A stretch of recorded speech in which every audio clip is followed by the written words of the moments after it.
2010 Chevy Cruise.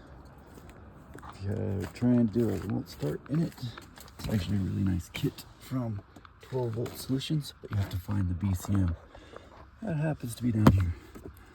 So these three connectors have to come out, the blue, green, and the white that I haven't got yet. I got a little ahead of myself, but anyway, you start these. Right there's that blue connector. You put the blue connector in, and you go over here. This is a program button. Push and hold that one. You see on these corners there's a light there, a light there. While you're holding that button, put this one in. And you wait until that one and that one start flashing red. When they do, you can let go of the button. Then you go to this side. There's two connectors. There's a B, and this one is the A. So if you have OnStar, you use the B and you plug it in. If you do not have OnStar, you use A. And that means if you do not have OnStar at all, like no buttons that say OnStar or anything, the B is for even if it's not active, but you have an OnStar button, you still use that one. Alright, so we're gonna do this again because what I did didn't work. Alright, so push this program button, push and hold.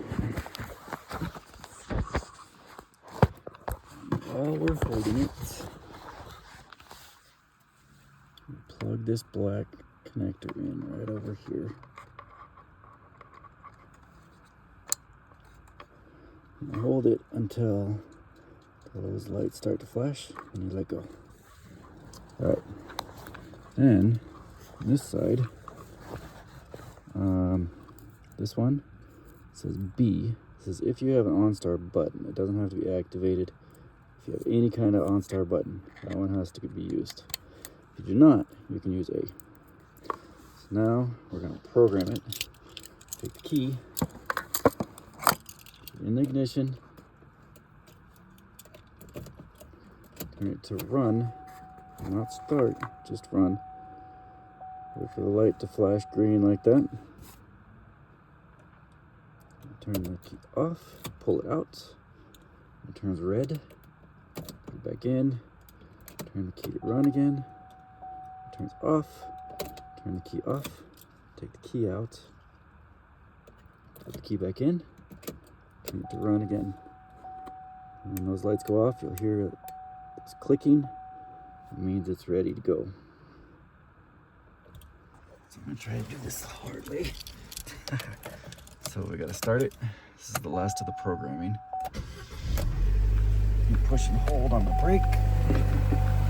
That's. You push once on this programming button, and you let off the brake.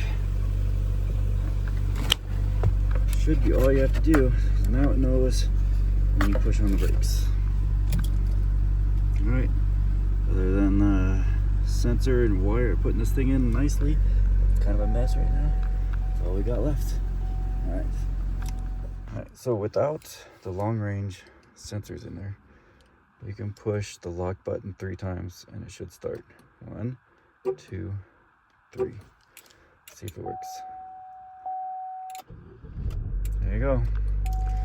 So the long range sensor is for the 2-way remotes and all that stuff. So I'll be working on that next. All right, on to the next step.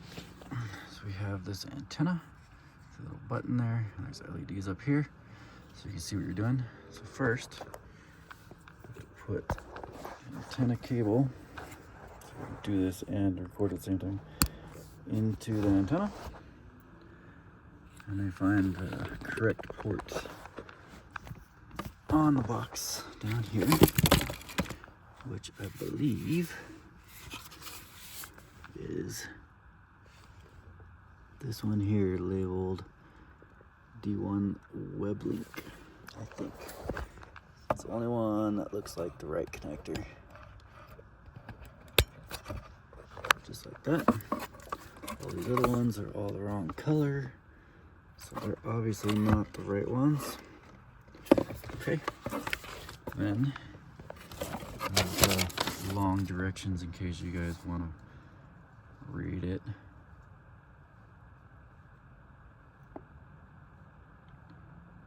So basically, put the ignition switch in on position, and then you work on each of these remotes kind of separately, kind of at the same time. And let's see what we can do. Alright, so I messed that all up. So here's the correct way to do the antenna. You plug this cable into the antenna like that. And you come over here. There's only one port that antenna fits in. So plug that one in. Then you turn the ignition on, then off, then on again. Then you push this button once and release, and then you push and hold. The lights will turn solid blue in this case. You keep holding it. Then you go to this remote, you push that button one time, it'll eventually beep and the lights on here will flash. Keep holding this button here. Then you go to the second remote, you do the same thing, push it once, it'll beep and these lights will flash. And then you can take your thumb off finally and go over here and turn your ignition switch off. Then you test them. So ignition off.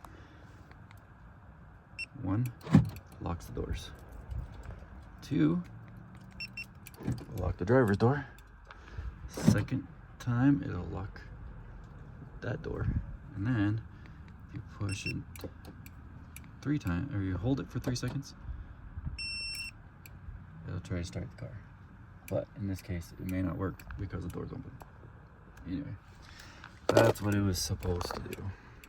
So the next step would be we're gonna have to take that antenna off and run this cord all the way up to somewhere up here. I'm not sure where it's gonna fit up there yet, but maybe right there next to that nice toll pass. Anyway, so you're gonna have to pull this out. Just pull on it, it will come out. It's a little tight. We're gonna have to run it up the seam right here, up here, and be careful because there is an airbag in here. I don't know if you can see that. There's the airbag right there. And you're gonna wanna run it behind the airbag. You do not want it to obstruct the airbag. So run it back there, and then you'll come back up here and across the headliner up here. I'll figure that out when I get there. Alright, so this is where I ended up putting it. Goes up through here, around this airbag. See the wire there? Down here. Ended up going through here, right up above the glove box there. That seemed like easiest plan of action. And I did have to zip tie it right there so it doesn't interfere with the glove box that sits right here. And then it comes out down here. So all that's left is hook that guy back up, cut a couple zip ties, zip tie some stuff up, and find a good home for it. Probably gonna be right in there.